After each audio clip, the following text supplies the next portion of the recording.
Halo semua, bertemu kembali dengan saya Zulfikar Alimuddin. Salam transformasi, salam hebat, salam semangat. 3 kata, transformasi, hebat, dan semangat.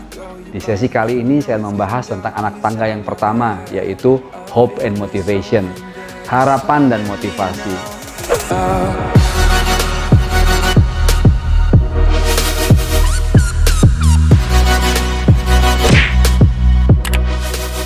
Dua kata yang kadang-kadang sulit dibedakan maknanya, dan dua kata yang juga bisa jadi dianggap enteng, sehingga kemudian banyak di antara kita yang merasa punya motivasi tapi tidak bisa menjalankannya. Atau kita sibuk mencari motivasi kemana-mana, ikut sesi macam-macam, tapi tetap tidak punya motivasi. Jadi sebetulnya apa yang menjadi masalah di sini? Kita coba bahas satu-satu ya. Pertama, kita bedah dulu kata harapan ya, dan kemudian baru kita kata motivasi. Apa sih harapan itu gitu. Mudahnya itu lebih kurang sama dengan keinginan. Apa yang kita inginkan, yang kita harapkan terjadi pada diri kita, baik dalam waktu dekat maupun dalam jangka waktu tertentu di masa depan. Nah, masalahnya kan adalah kalau kita lihat hari ini gitu, bisa jadi banyak harapan-harapan kita di masa lampau yang kita terjadi hari ini tidak tercapai.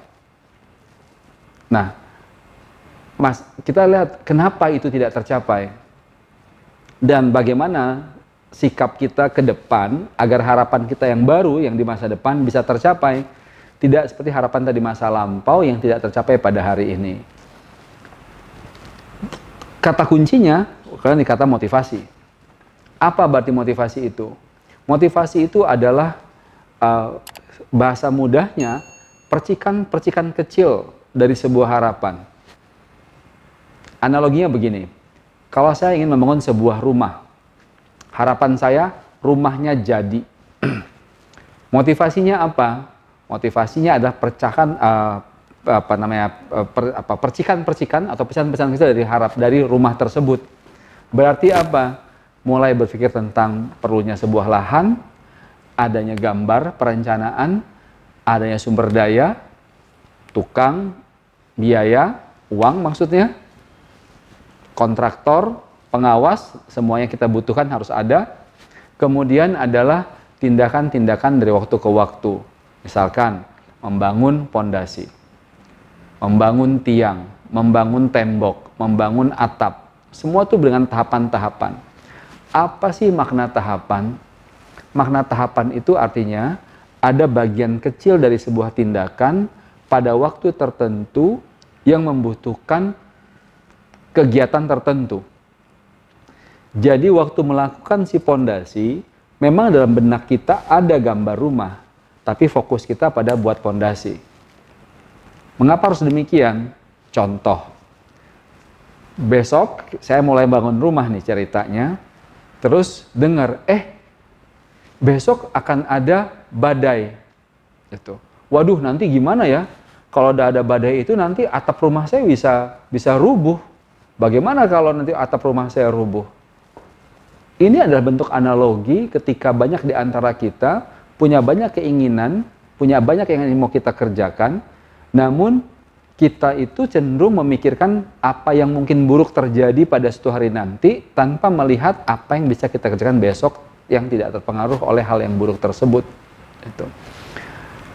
Memang waktu kita ingin membangun si pondasi ada pengaruhnya dengan badai, tapi karena kita melakukannya ke dalam gerakannya, menggali lubang, maka kemungkinan besar kita terganggu oleh angin badai itu lebih sedikit dibandingkan saat kita ingin membangun sebuah tiang atau atap.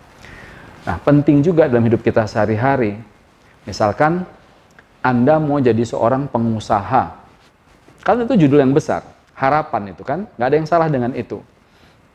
Terus Anda sibuk nih mencari tahu, saya harus punya motivasi untuk membangun usaha, menjadi seorang pengusaha. Pertanyaannya, apa motivasinya? Kalau jadi pengusaha itu kan bukan motivasi, itu harapannya. Motivasinya apa? Berarti antara sekarang dengan bentuk menjadi seorang pengusaha itu, Anda butuh memecah bagian-bagian, tahapan-tahapan yang Anda bisa ukur buat diri Anda sendiri, sehingga besok, bahkan kalau perlu malam ini, Anda bisa melakukan sesuatu. Apa contohnya malam ini? Di zaman ini Anda bisa Google misalkan, Anda mau cari tahu tentang ide usaha, Anda mau tahu tentang brand apa yang mau Anda pakai, Anda mau tahu siapa vendor yang mungkin bisa jadi rekanan Anda. Bisa Anda kerjakan saat ini toh? Gitu. Tapi kalau Anda berpikir, waduh untuk usaha perlu modal nih, saya nggak punya modal, mikir gimana caranya cari hutangan. Akhirnya aduh nggak bisa dapat hutang nih, aduh nggak bisa usaha, lemes lagi. Terus jadi apa? Ya. Berarti kegagalan Anda yang pertama bukan soal Anda tidak punya motivasi, tapi Anda gagal atau salah dalam menentukan langkah pertama Anda. Jadi kemampuan kita untuk memecah-mecah langkah ini menjadi sebuah motivasi-motivasi kecil yang kita bisa eksekusi hari demi hari yang akan membantu kita mencapai apa yang kita inginkan dalam hidup kita. Apalagi contohnya, karir. Berapa banyak di antara kita terjebak dengan pekerjaan yang monoton dari waktu ke waktu. Setiap ke kantor, bekerja, lemes. Nggak bergairah. Karena merasa, aduh, kerjaan nggak berubah, gaji nggak nambah, gitu. Pertanyaannya, apa yang bisa Anda lakukan dari waktu ke waktu untuk merubah itu?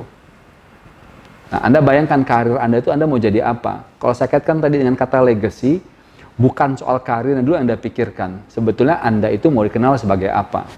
Karena bisa jadi pekerjaan Anda sekarang itu belum memberikan ruang bagi Anda untuk mewujudkan nilai terbaik Anda. Jadi bagaimana lanjutannya? Anda pikirkan, oh saya mau menjadi, misalnya Anda seorang petugas atau officer bidang akuntansi. Tapi Anda tuh sebetulnya nggak berbakat banget gitu ya untuk jadi seorang akuntan.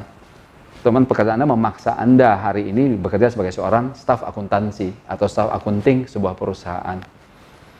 Nah, apa langkah yang mau Anda lakukan? Anda kerjakan yang tugas Anda pikirkan skill apa yang Anda harus bangun dari waktu ke waktu yang mungkin bisa mendorong munculnya potensi terbaik Anda. Kapan bangun skill itu? Bisa banyak cara, bisa dengan cara hustling, artinya setelah waktu kerja. Atau di waktu kerja, ketika pekerjaan kita selesai, tanya orang sekitar, tanya teman Anda, atasan Anda, ada tidak hal lain yang Anda bisa bantu? Jadi Anda mengeksplorasi diri Anda, dan juga memberikan kesempatan pada orang lain untuk melihat sisi-sisi Anda yang lain. Jangan biarkan orang hanya melihat performa Anda untuk satu pekerjaan itu saja. Gitu. Demikian juga dengan kuliah. Bisa jadi Anda sudah terjebak, gitu ya. Sehingga Anda merasa kuliah Anda hari ini tidak akan membawa Anda pada harapan awal yang Anda inginkan. Tapi sudah semester 6, semester 7, mau berhenti juga, aduh rasanya nggak mungkin gitu ya. Banyak sekali masalah akan muncul kalau Anda berhenti di tengah jalan. Lantas apa? Gitu. Karena setiap hari kalau Anda tidak menentukan motivasi-motivasi baru tentang apa yang harus Anda lakukan, maka setiap hari Anda akan habiskan dengan keluh kesah, dengan tidak bersemangat, datang ke kampus juga sudah malas. Jadi kembali lagi, Anda harus lihat potensi atau bidang ilmu, bidang kegiatan, bidang skill yang Anda perlu lakukan hari demi hari untuk membangun diri Anda. Inilah yang namanya motivasi. Jadi motivasi itulah tindakan kecil, satu demi satu yang kita lakukan hari demi hari, bisa kita rasakan, dan dengan itu kita menambah kekuatan dalam diri kita.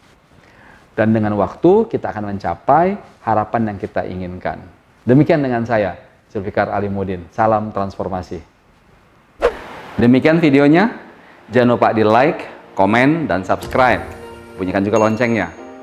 Dan kalau kamu suka, pikir bermanfaat buat teman-temanmu yang lain, di-share ya. Dan kalau mau tahu update dari saya lebih banyak, follow IG saya, zulfikar.alimuddin. Salam transformasi.